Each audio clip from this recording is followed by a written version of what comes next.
So some soap merchant decided that you need to see more body positivity in gaming. Dove partnered up with Unreal Engine to crank up their ESG and appease all 5 people that actually want to see this. You see, gamers don't really know what they want, so the big brains at Dove stepped up with this masterpiece.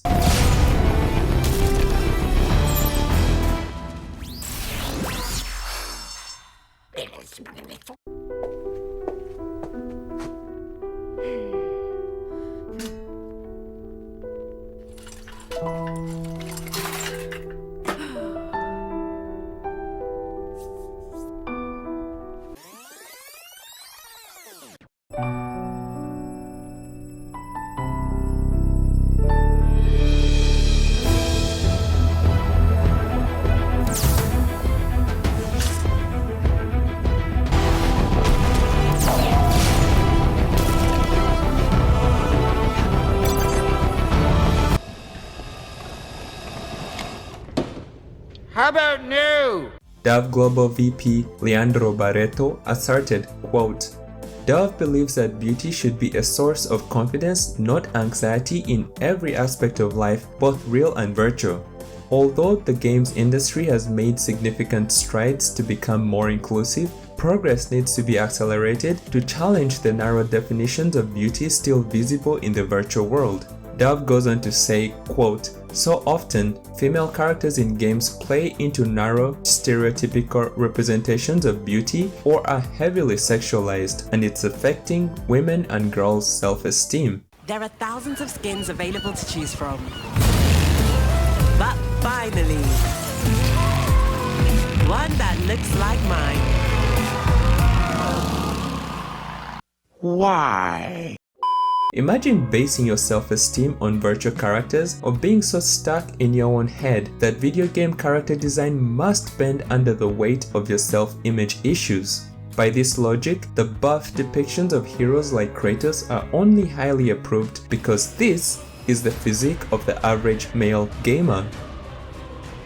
It's not that audiences like to see attractive people in their media regardless of gender, or that on a deeper level, these physiques are ideals that represent years of discipline and physical competence. Unless you run marathons, looking like Kratos is guaranteed to be a healthier physique for you. On the other hand, stuffing your face with food or failing to overcome your predispositions through exercise and diet takes zero effort. No wonder being overweight is neither healthy nor widely admired despite what activists may tell you. How your video game avatar looks is likely to be the least of your concerns when a host of lifestyle diseases couldn't wait to take you into an early grave. Activists have been trying to tell people what to think, admire, and enjoy for a while now.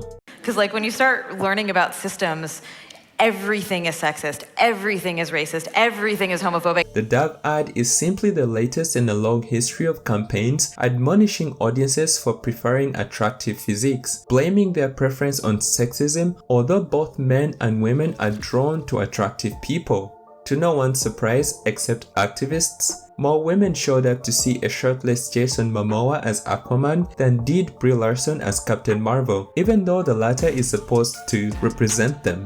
This joint of activist copium has been passed around to other companies that have put out ads to signal their virtue despite the devastating impact that it has on their bottom line.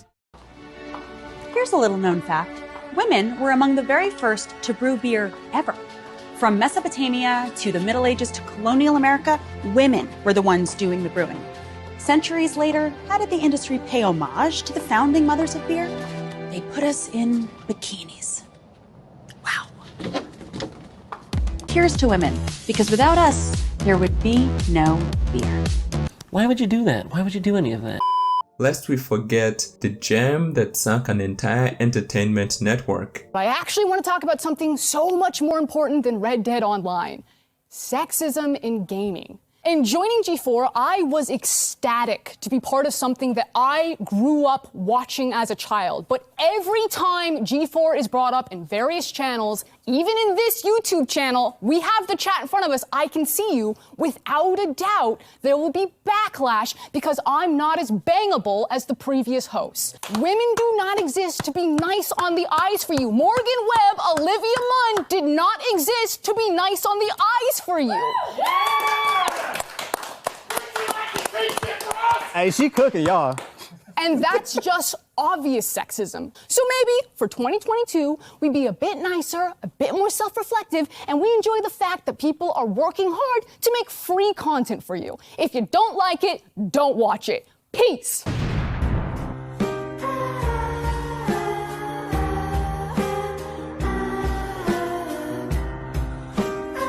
Congratulations, you played yourself. All of this preaching is supported by a boatload of ideology and a paucity of robust evidence.